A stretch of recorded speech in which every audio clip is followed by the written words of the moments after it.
All right, really quickly here before I start into the land plane video, I'm looking for a little bit of help from anyone who might be watching and who knows a little bit about hydraulics.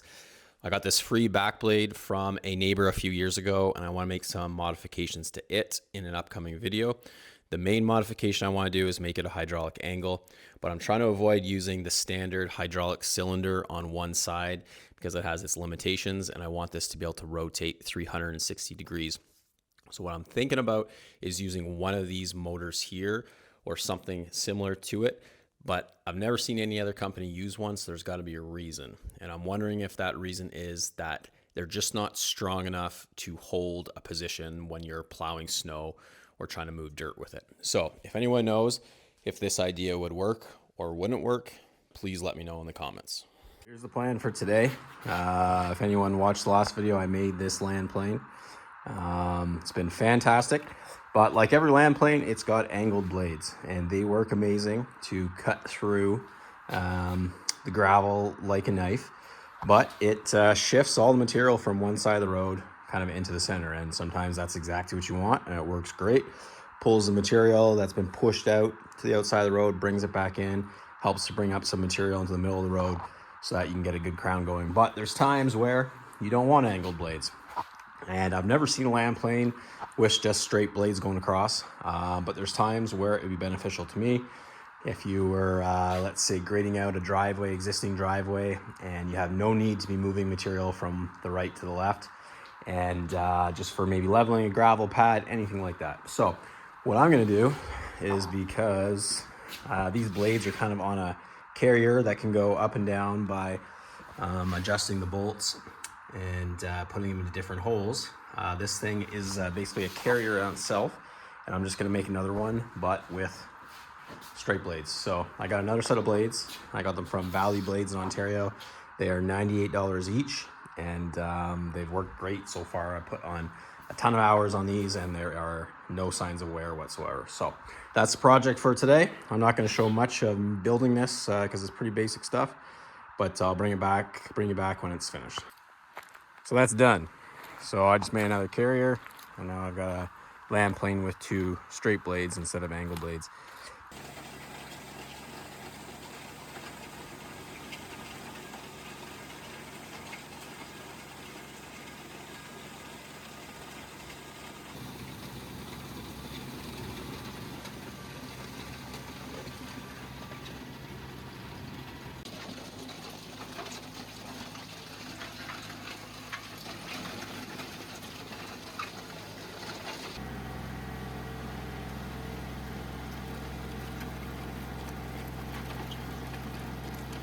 I'm kind of sick of having a box blade and a land plane, so what I'm going to do is take about an 8-inch wide piece of flat bar and make it like a vertical piece, so it kind of creates a box blade at the back, and yeah, I'll be able to make it removable so I can take it on and off. So that way this will kind of serve both purposes, and I can kind of park the box blade and get it out of the way and just rely on that. All right, so I got this back mold board done up. It's just an 8-inch piece of flat bar, 1/4 inch thick, and a piece of angle iron just across the back for some support. And then on each side, just got some more angle iron welded on there, just to create little slots for this to slide into.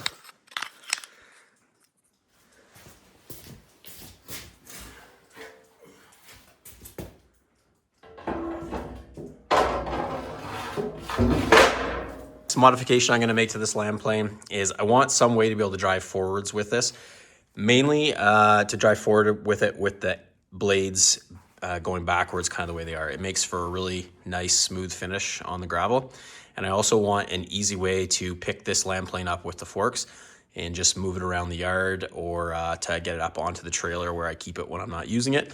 So to do that, I'm just going to take two little pieces of rectangular tube and weld them onto the frame, kind of just the way they are now, and then the forks will be able to slide right in, and it'll be easy to hook onto.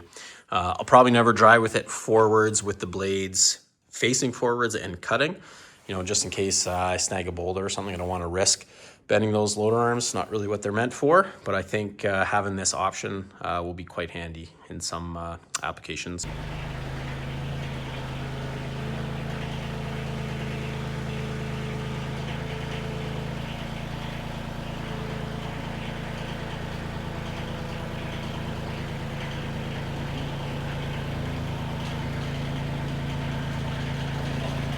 And the very last mod is I just welded a couple pieces in each corner just to have somewhere to slide those pins when you're either hooking up the tractor or not using those front mounts. So that's it. All right, so that's everything. I think it turned out pretty good.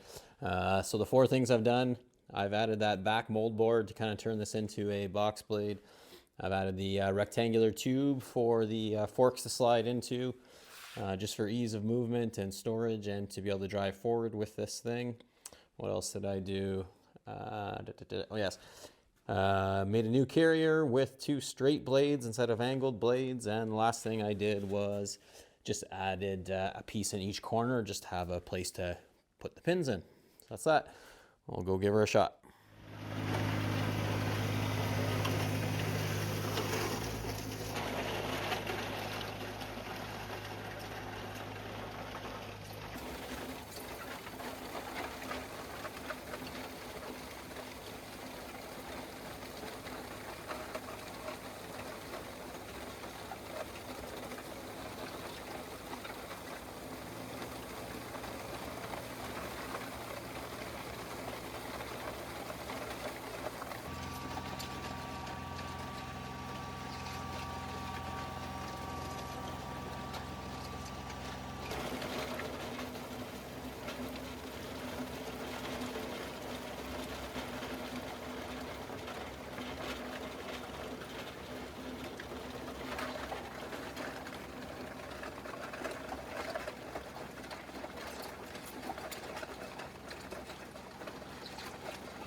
All right, I'd call that a success. It did act pretty much just like a box blade. Collected a bunch of material in there. I could pull it forward and drop it in a low spot or a pothole. And if I don't want to use it like this, I can just pop that piece out and bring it back to a land plane. So I'm pretty happy with the way it turned out. Let me know what you think.